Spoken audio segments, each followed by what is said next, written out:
Hello there. Today I will be comparing Bram Stoker's Dracula to Anna Lily Amirpour's A Girl Walks Home Alone at Night in relation to negative aesthetics. In Botting's introduction to Gothic, he highlights that a Gothic text is informed by negative aesthetics, contextualizing elements that are otherwise perceived as absent. Botting argues that aesthetic values and canons are not innocent since selection invokes exclusion, thus drawing a critical eye to the omission of themes societal, visual, and psychological. On a base sensory level, we can see this in Anna Lily Amirpour's A Girl Walks Home Alone at Night, where the conscious decision to shoot the film in black and white establishes an association to the Gothic genre that she emulates within the film.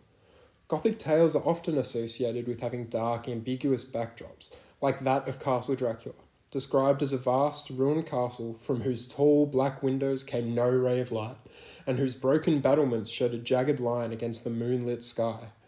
In this scene where Jonathan Harker first arrives at Castle Dracula, the reader is exposed to a scene of midnight darkness, littered with ghostly flickers and the howl of wolves. Stoker effectively uses the lack of light to create an eerie, haunted feeling, thus disorienting the reader and denying them a tangible picture of the surrounding environment. By locating the film in a sparse, post-industrial wasteland, Amirpour elicits the same subtleties as Stoker, a lack of security and a lack of knowledge.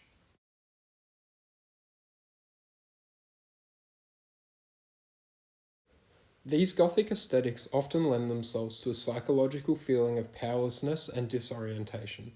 Traditionally, when we see the image of a girl walking home alone at night, we are drawn to an idea of patriarchal dominance and manipulation.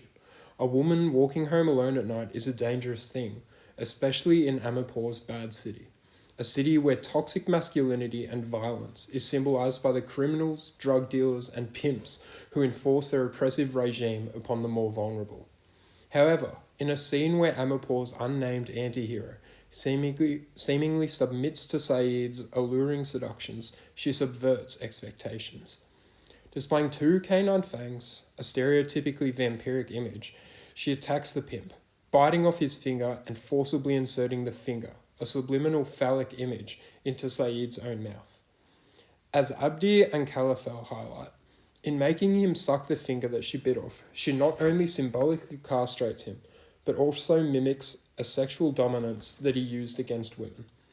By disrupting a societal expectation in the viewer and destabilizing the immoral patriarchal psyche, we are given an alternative scope of the image of a girl walking home alone at night, an aesthetic informed not by powerless submission, but by the nuances of liberation. The subversion of psychological aesthetics is less common in Stoker's Dracula. As Botting suggests, heroines enjoy an unusual, if daunting, degree of independence, often drawn by misunderstanding and curiosity into situations that lead to a sense of powerlessness and persecution. This typical Gothic heroine is present not just in the characters of Mina Murray, later Harker, and Lucy Westenra, but also in the highly feminized male protagonist, Jonathan Harker. We see from the beginning of the novel that Jonathan embodies many of the typical Gothic heroine characteristics. Harker is drawn to the Castle Dracula on the pretext of soliciting a property transaction for the Count, where Harker soon realizes that the castle is a veritable prison and I am a prisoner. Stoker often provokes ideas of masculine anxiety, something he symbolizes through the more stereotypically masculine characters. An example of this is found midway through the novel, when Arthur Holmwood, being consoled for the loss of his fiancée by Mina Harker, expresses his inadequacy in having needed a woman's comfort and assistance. Unprompted, he proclaims to Mina that if ever the future should bring you a time when you need a man's help, believe me, you will not call in vain. This anxiety, as Botting suggests, involves structural relationships. The maintenance of orders based on patterns of exclusion requires hierarchies of difference to maintain divisions.